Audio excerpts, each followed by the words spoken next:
What up, though? It's your boy, DTM, Dionte The Motivator, man. What's good on this beautiful motivational Monday, right?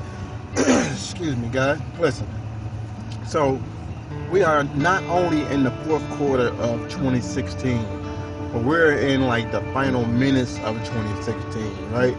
So what I want you to do is to, yes, focus on your goals for next year, but don't forget about the goals you set for this year that you are this close to getting to, right? So I want you to continue to keep going, keep getting to that goal that you wanted for this year, so you can finish this year off strong, right? Because that's what we're supposed to do. Each year we want to go further and further to that next level, right? No matter what kind of bumps and bruises you probably hit throughout the year, but just know that those bumps and bruises were to get you to that next level, to prepare you for that next level, right? So today, what we're talking about is what broke you, right? Jesus. So we're talking about what broke you, right? And what that means is sometimes situations that happen to us or happen around us can sometimes break us, right? So when I say situations, I mean like a loved one might get sick, you know what I'm saying? We might lose somebody in our life. We might lose relationships. We might lose employment. We might lose stuff. You know what I'm saying? And that type of stuff can break you, right? If you got your health might mess with you a little bit, or somebody close to you might have health issues now, and that stuff can sometimes appear to break you, right? But I want to really put a title onto it, because that is not exactly what breaks you.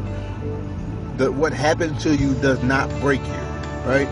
But because you were not ready for what happened to you, that's what broke you, right? So what that means is you need to be prepared for whatever, like every situation. And how can you be prepared for every situation? Is in the moments where you're comfortable in life, right? Nothing's going on, nothing's going, things is 100.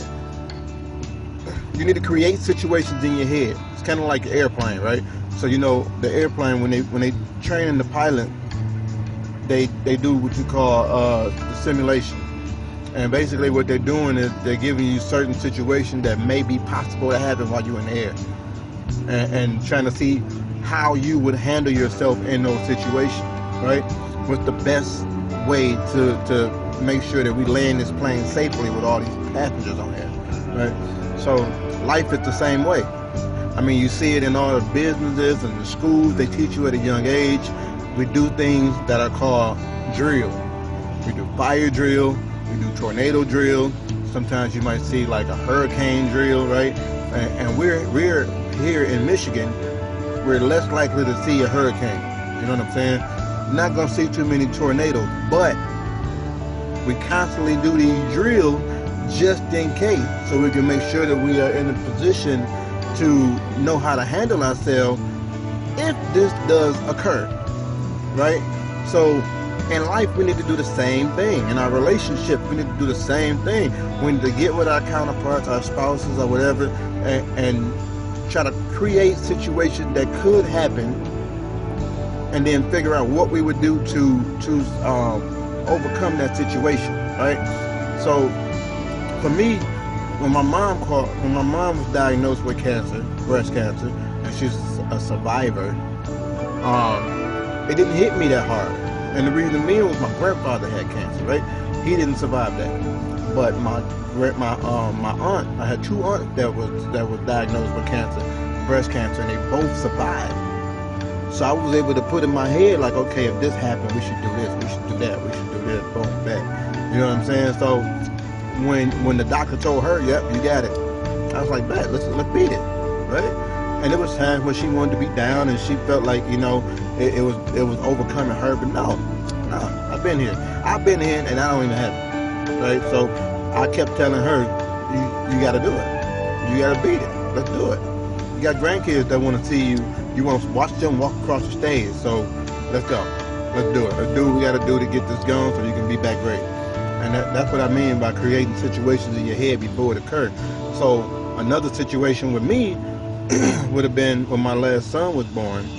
The doctor, man, thank God he went to school to actually learn the knowledge and not to get the good grade. You know what I'm saying?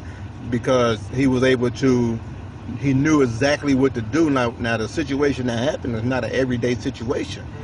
So apparently he had to create some kind of stimulations in his head before this day came, because there was not 1 inch of nervousness on his face. It was almost like, yep, I know what to do next. Let's go. I'm gonna go ahead and take him to the back and do what I need to do.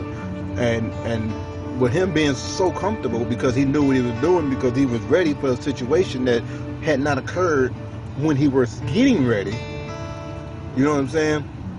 That, you know, he was able to get through it with no problem. And the same thing with me and my wife. Like our prayer life is pretty strong, right? So what that means is when situations happen and you need to pray, if your prayer life is already strong, then it's no problem for you to go ahead and, yep, God got it. God got it. I'm gonna put this in God's hand because I know He got it. He's gonna take care of it, right? And that's what we need to do. We need to create it in our mind before it happens, because I've already told you that where your focus goes, your energy flows, right? The mind is set up to come up with a solution for whatever it is you put at, whatever you throw at the mind. It's gonna come up with a solution, right? So with that being said, man, I just need everybody to, you know what I'm saying, stay ready so you don't have to get ready, right? And the best way to do that is, I know there is power in one. Don't get me wrong. But it's been said, man, no man is an island, right? It takes more than one. The Bible even talks about when 2 or more get together in His name, what will happen. You know what I'm saying? So it takes more than one. If Jesus had 12 disciples, why do you think you could do everything on your own? You need somebody that's going to push you to that next level, somebody that's going to hold you accountable for whatever it is you say you want to do, and make sure that you do what it is that you want to do, right? Somebody that's going to push you to that next level, get you to where it is you want to be. So don't be so big up on being just you solo by yourself. No man that was mega successful did it by themselves. Do the research. You know what I'm saying? So like I said, man, it is power in one, but the power of 2 or more is amazing. And I want you to remember that it's not what happened to you that broke you. It's the fact that you were not ready for what happened to you that broke you.